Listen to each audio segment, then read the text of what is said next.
Okay, so I know that in the last video I said I was searching for another game to play so that I didn't just play Lone Survivor again, but I've been super ill for the past few days, so guess what? I'm playing it again, and no one is going to stop me.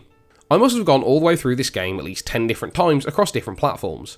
Partially because it's just so great, and partially because back when my only working computer was a Mac, it was one of the few good games that actually worked on that platform. So, since I've spent the past few days wrapped up like a burrito playing through my Halloween comfort game, I figured that I'd take the easy way out and just talk about a game I already knew like the back of my hand. I'm Will with Clickist, and here's why Lone Survivor is the best indie horror game. Lone Survivor is an indie horror game from 2012 made by Super Flat Games. Not to be confused with the Lone Survivor movie from 2013 starring Marky Mark himself, Mark Wahlberg. Also not to be confused with the Lone Survivor book from 2007 on which that movie is based. No, Lone Survivor, the game, is a completely original work conceptualised and designed by Jasper Byrne, a British game developer who not only managed to develop the game single-handedly, but is also a big-time contributor to the drum and bass scene, going primarily by his alias, Sonic. Impressive array of talents aside, Lone Survivor is a horror game told from a mostly sidelong perspective through the medium of pixel art. In it, you control the man, or the Lone Survivor, depending on what you want to call the nameless protagonist. You enter the story in medias res, and figure out that you're seemingly trapped in an apartment building, and have to venture out into the other rooms and apartments to try and find food, weapons to defend yourself, and eventually a way out. As you progress through the story, you get slow, subtle hints at what is actually going on in the world, coming across strange monsters, and eventually discovering the truth about what has happened here. Well, you might discover the truth. Lone Survivor actually has multiple endings, some of which require several playthroughs to achieve. The different endings affect how much you actually learn about what is going on, so you might not know as much as you think by the time you're done. I've sort of informally challenged myself here to talk about why I personally think that Lone Survivor is so good without using any footage from beyond the first section.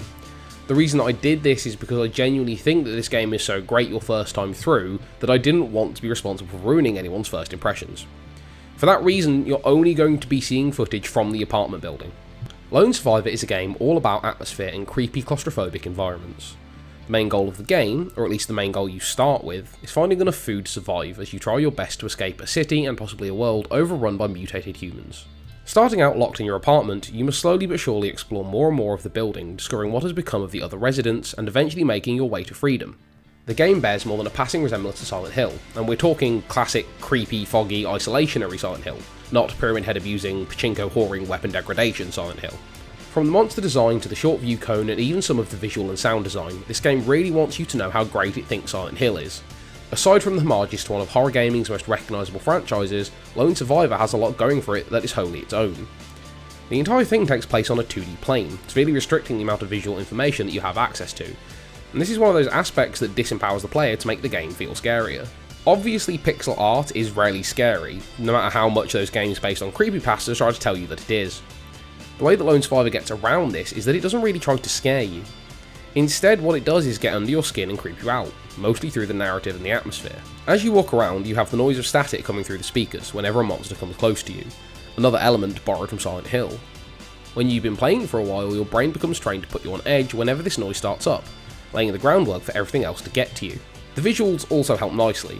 Obviously, everything in this game is dark, murky, and generally crap looking, but you also tend to come across things that are extra creepy. Walls that look like they're alive, big sheets of skin-like substance that you've got to cut your way through to proceed, even wet and dripping masses that your mind will convince you are real and as gross as you think they are. In general, that's the word that kind of sums up the design. Gross.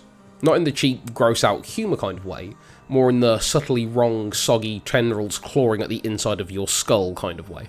The narrative and the way it is portrayed is the final linchpin that ties it all together. You see, as you explore and try to figure out your way out of the situation you are in, you're slowly given glimpses and snatches of what has been going on, both in your apartment block and the world at large. These hints start out with the same sort of psychological stuff that you would expect. Your character keeps seeing things, he meets odd people whose presence don't really make sense, locations and objects keep changing without him noticing. All the types of things that someone who has spent weeks or possibly months trapped in their flats would likely start hallucinating, especially with mutants scratching down their door. As things go on though, it becomes clear that there is more to it than that. It's not just that he's been locked in his room and has gone stir crazy.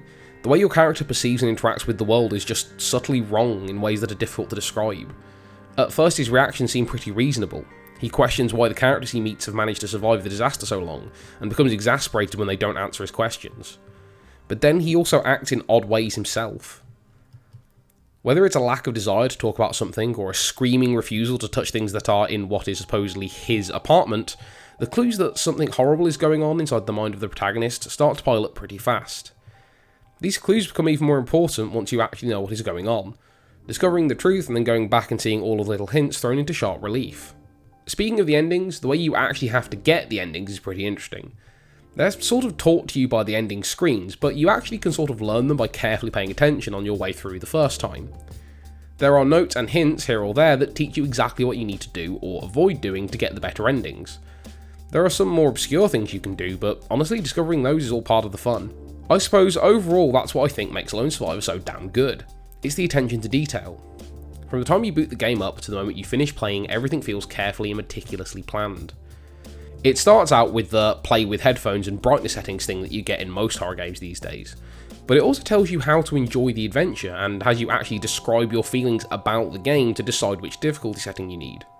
All of the random scraps of dialogue and notes you find are important in one way or another, and the visual clues in the environment and in the animations of your character can teach you things about how to play the game as long as you look carefully.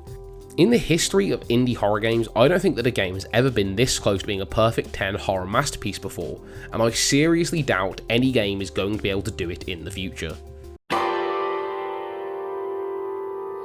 Okay, so I've now gushed over Lone Survivor for a few minutes and made you all sick of me. Hopefully this video was a good enough advertisement for the game, for those who haven't tried it yet, to go and pick it up. If you're at all into horror, especially Silent Hill style horror, then you should go and check this game out. Not only will it be a great experience, but you'll be supporting a developer who really put his heart and soul into the creation of this game. Speaking of which, if you're interested, Jasper Byrne is actually working on his next game, so you can go and follow him on Twitter to keep up to date on that. And hey, if you really want to support him, go and share Lone Survivor with your friends, so that they buy it. The money will help him fund his next game, which might even be better than Lone Survivor. Maybe. Thank you for watching my ramble about Lone Survivor. I promise he didn't sponsor me. I just really like this game. I'm not affiliated in any way, seriously. If you enjoyed it, like and share it, and don't forget to subscribe for more videos in the future. If you want more Halloween friendly content, then go and check out my latest video, which is on the Goosebumps Choose Your Own Adventure books that were a thing. I'm going back into blanket burrito mode now.